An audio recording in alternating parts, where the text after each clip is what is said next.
Ya, kembali dalam Forbes malam ini masih membicarakan subsidi transportasi massal. Pak Herman Agustiawan, di sini ada Dewan Energi Nasional. Masih ada kan Dewan Energi Nasional, Pak? Tapi yang didengarkan Pak, yang ditunggu. Iya, itu. Yang didengarkan. Bagaimana dengan subsidi ini, Pak? Tadi pertanyaannya harus dijawab mungkin. Siapa yang harus disubsidi? Sudah bunyi ya? Sudah, silakan Pak. Baik, mungkin tadi saya menyambung yang disampaikan oleh Pak Sofyan dulu ya. Ya.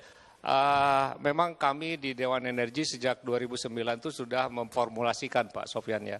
Jadi mulai dari kenaikan bertahap, katakanlah tiap Rp50 tiap bulan, selama 5 tahun 60 bulan gitu ya. Itu salah satu opsi. Bahkan sebelum perguruan tinggi Pak, kami melakukan studi itu. Ada 3 perguruan tinggi dulu kan melakukan studi. Okay.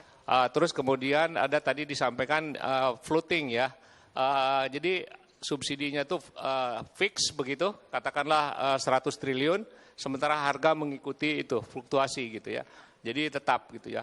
Dan kami... Itu 2009, jadi tahun ini bagaimana rekomendasi dari DEN? Kami berharap bahwa pada tahun 2014 itu sudah kembali kepada harga keekonomian, namun demikian round number-nya juga naik gitu Pak. Jadi bukan 88 lagi, diperbaiki, disesuaikan dengan harganya ya. Karena kita juga harus mengikuti standar dunia ya, dari Euro 2. Jadi kalau 2014 sudah ke harga keekonomian, harusnya tahun ini sudah harus naik ya Pak? Seharusnya tahun ini sudah mendekati gitu. Tapi kebetulan tadi saya rapat juga dengan Pak Wamen, kemungkinan kita mundur 2017 barangkali. 2017. Ya, kalau melihat gelagatnya seperti ini ya. Yang mundur apa aja Pak? Kenaikannya? Sampai kepada ini masih wacana ya Pak ya. Tadi hanya di rapat, ini masih wacana, jangan ini masih wacana. Ini masih wacana. Nah, udah bocor. Udah bocor. Gimana Pak? Pak Wamen. Silakan, begini. Saya rasa kita harus sepakat dulu ya. Yang disebut dengan subsidi di BBM itu adalah perbedaan antara harga keekonomian kira-kira 9.600 dengan harga jual premium 4.500. Jadi itulah yang disebut dengan subsidi yang dimaksudkan oleh yang sekarang ini kita maksudkan.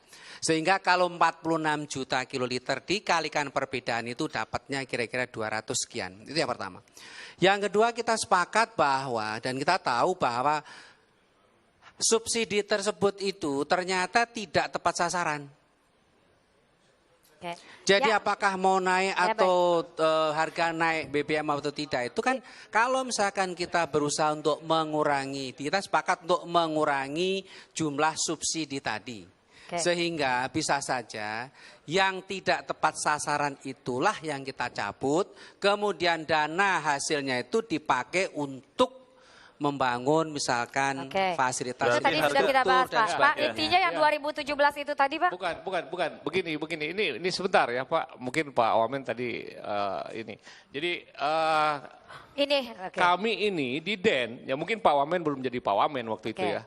Di DEN sudah coba memformulasikan Pak. Ya. Tadi kan Bapak perlu ke ujung-ujungnya kan perlu ada undang-undang subsidi lah. Supaya ada kejelasan ke depan. Kan seperti itu kan yang dimaksud tadi ya. Jadi kami sudah melakukan kajian-kajian itu bahwa pada 2014 ya BBM subsidi itu sudah tidak ada lagi gitu. Tapi tetapi melihat 2017. Perjalanan dari 2009 sampai sekarang. Ya. Dan nah, itu dia kita melihat dan sudah ada 3 menteri ESDM ya. Dan terlihat bahwa kondisi politik lebih dominan daripada alasan bisnis ya. Akhirnya sampai sekarang pun masih gitu. Dan kita melihat sekarang kalau misalnya kenaikan bertahap kan tidak mungkin sekaligus naik ya.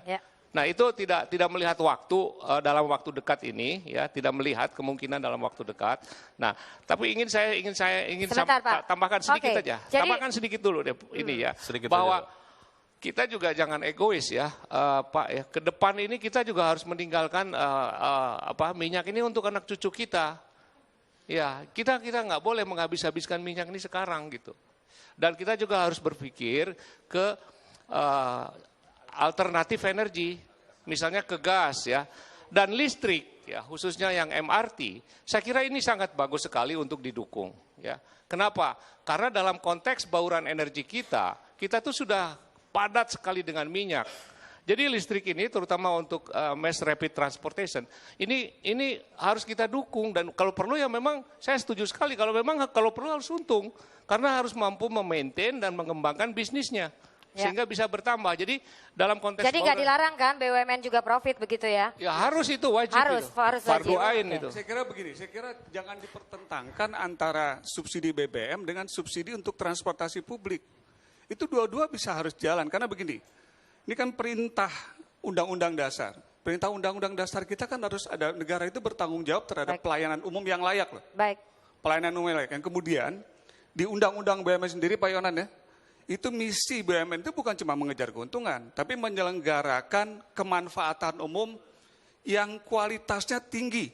Itu pesan undang-undangnya loh.